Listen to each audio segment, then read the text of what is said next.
Alright, what's going on, guys? Trev back again, here to bring you another video. This one's going to be doing my video review for one of the biggest releases to DC's line of direct to Blu-ray, direct to DVD animated movies.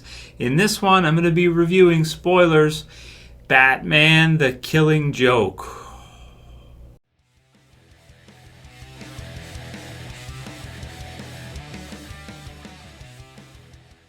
So, Batman the Killing Joke. Spoiler warning, guys, if you don't know what's up with this one. But this, I just could not wait to do this review because Batman the Killing Joke is one of those, it's like one of the top graphic novels to ever have been released. It was released in 1988. Alan Moore, I mean, that was, 2 years after I was born. I'm crazy, right? Almost 30 years old at this point, written by Alan Moore.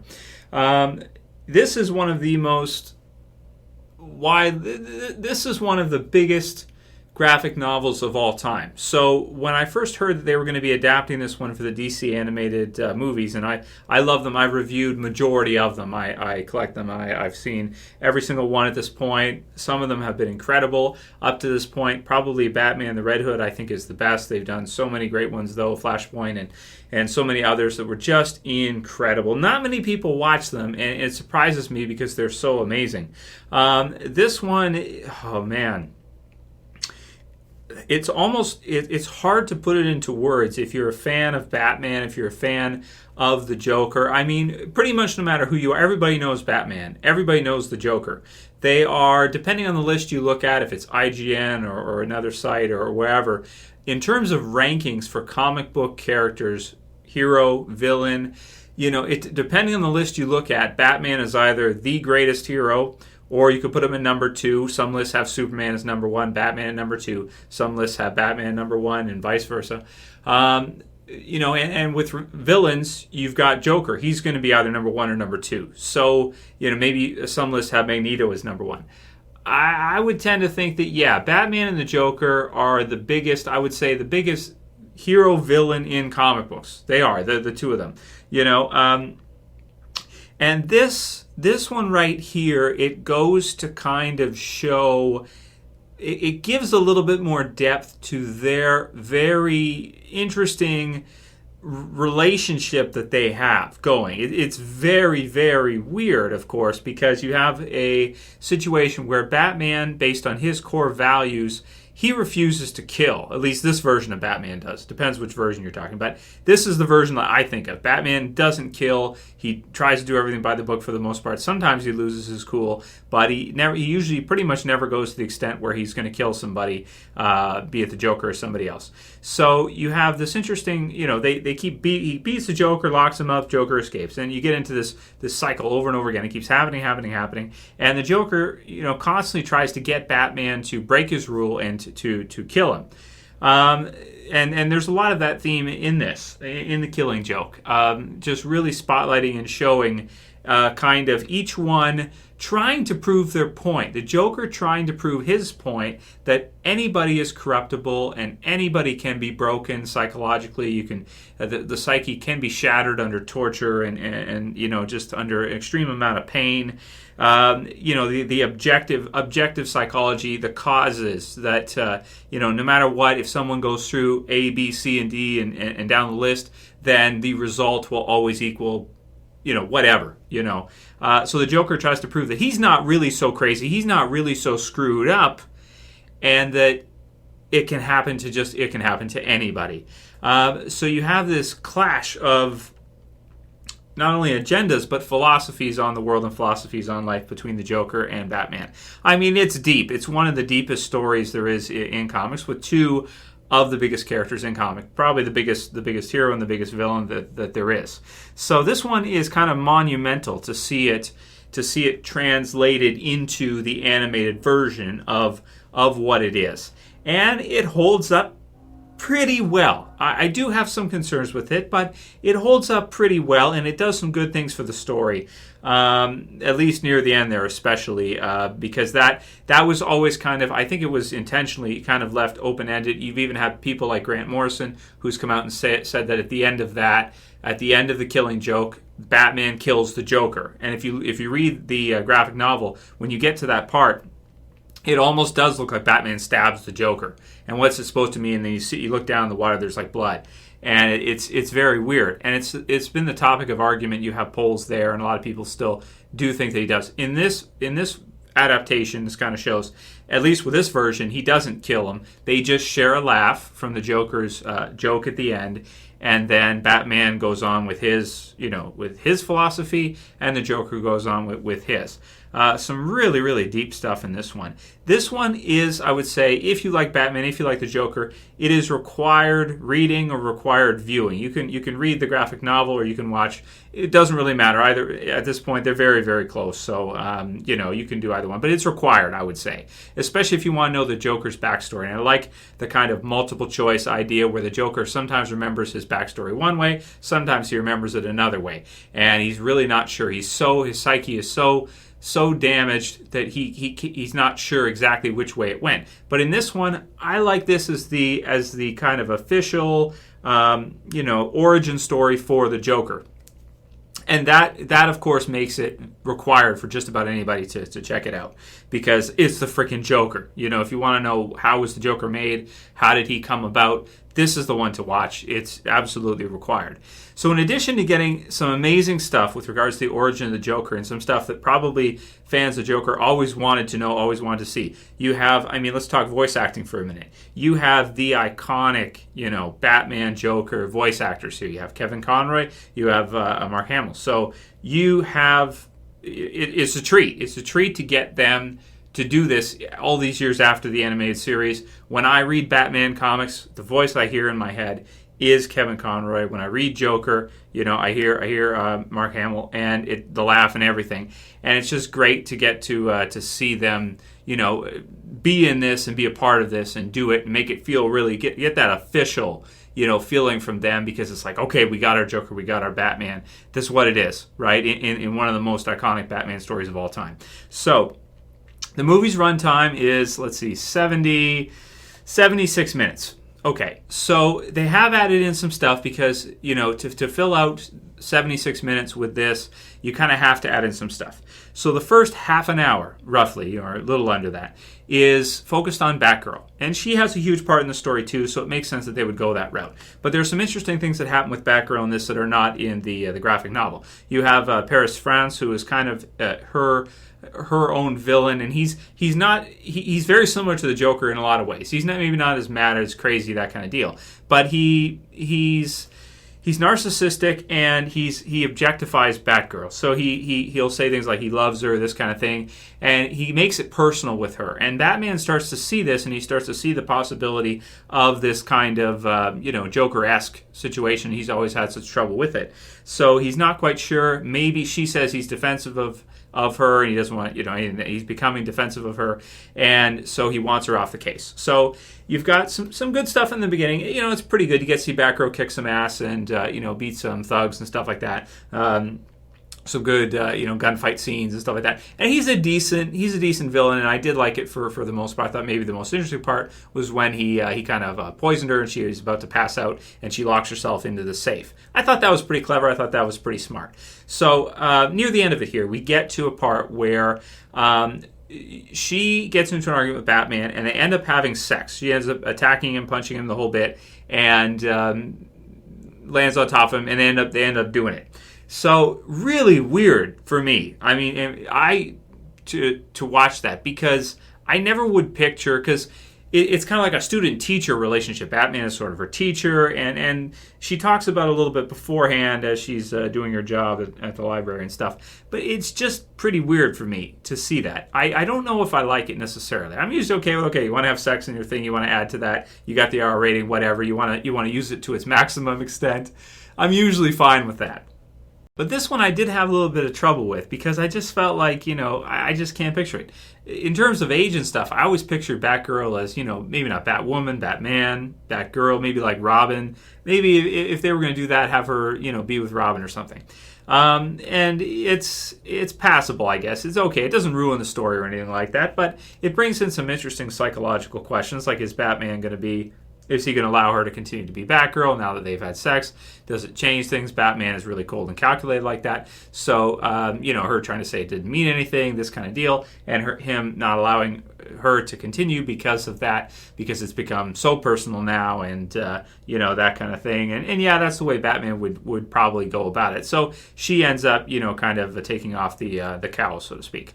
So it's an interesting direction with it. I personally, I'm not really into it. I felt like it was a bit forced, or it was weird for me to view, and maybe just because I always view her as like a girl and him as a man, and just kind of student-teacher thing, and whatever. It is what it is. They want to include that. Okay, so be it. I do think maybe they could have. Maybe they did that to try to add to the tragedy of it all and add to the emotional connection and everything.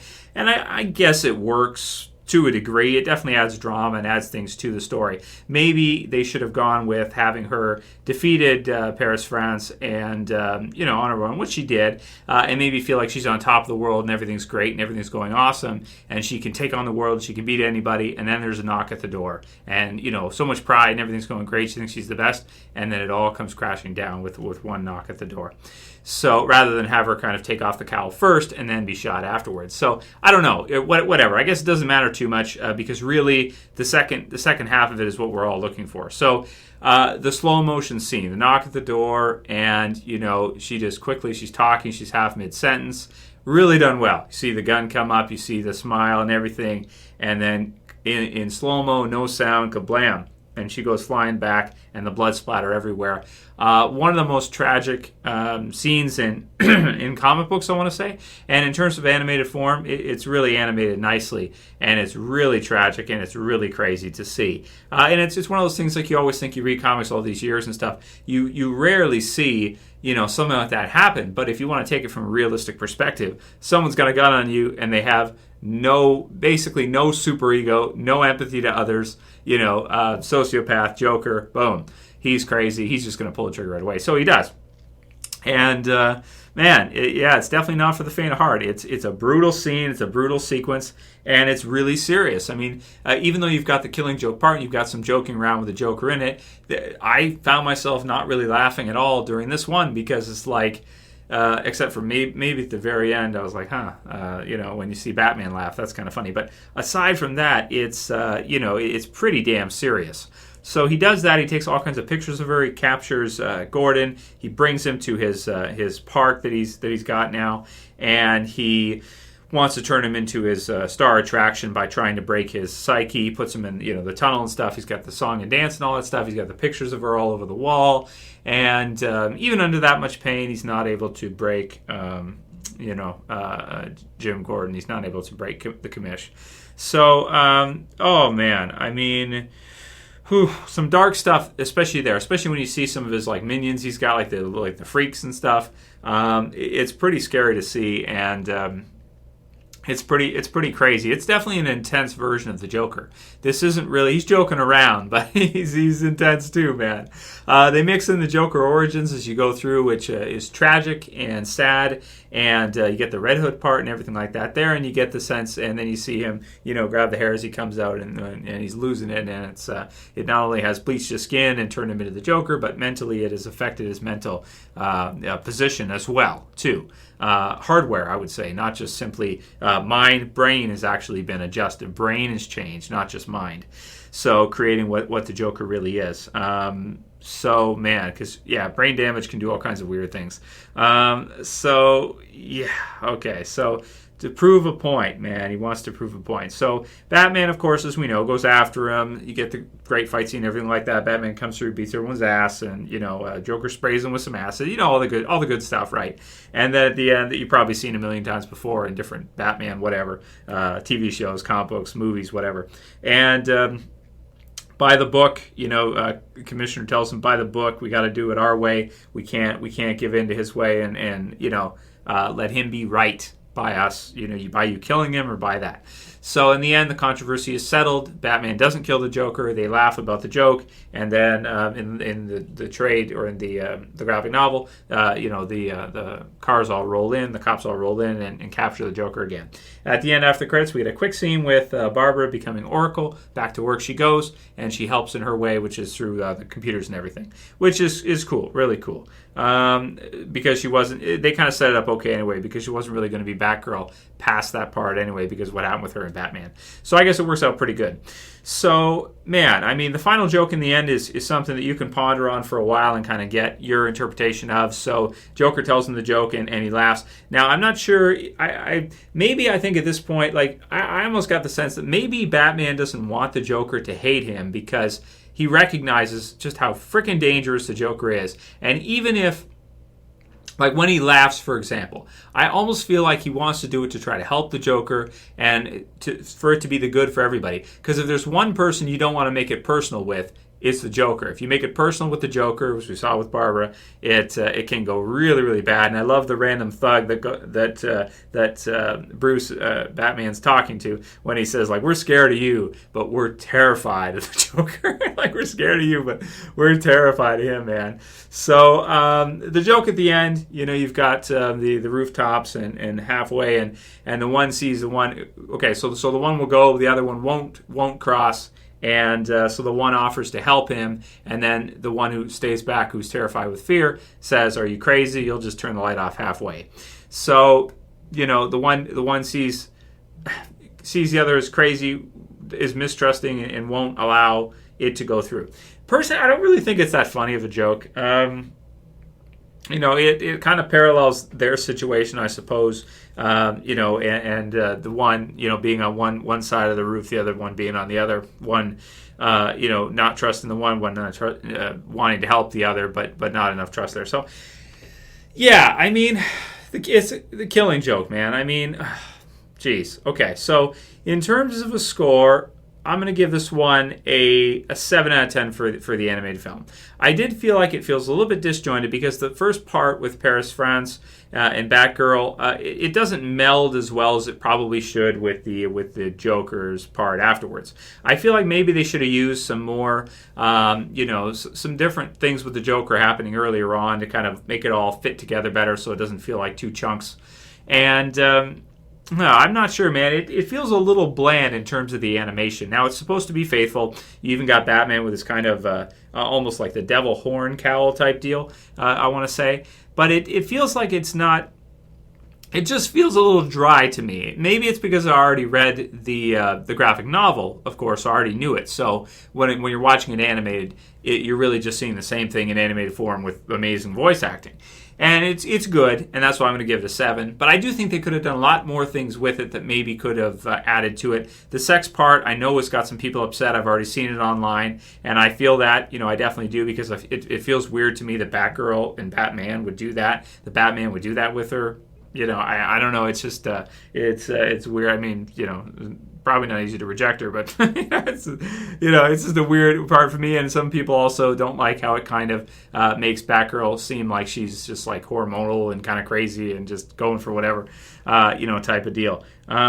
So yeah, man. I mean, it's definitely, like I said, required viewing or required reading.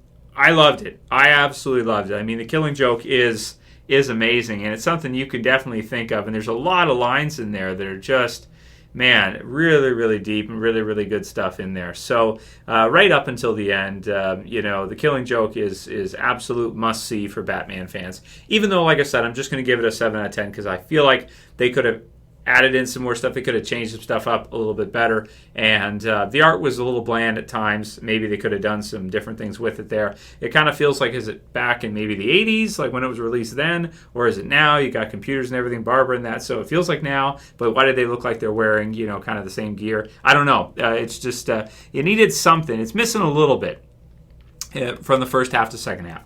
And that'll be my review for it, guys. Still loved it. I mean, it's the Killing Joke. It's amazing. So write your comments below if you guys got a chance to check it out. Let me know what you thought about it and just how you felt about it, because it's certainly an interesting type of story, definitely compared to if you're looking at Batman the Animated Series and stuff like that, where you never really get to see the Joker as fearsome as he probably should be if you're to take him more realistically and see how he's just, as the Dark Knight, great quote from Ledger's Joker, an agent of chaos. Like, to really see, and Batman in this one, like, impossible to know what he's going to do. How do you know what he's going to do? He's chaos, what is this agent of chaos going to do next?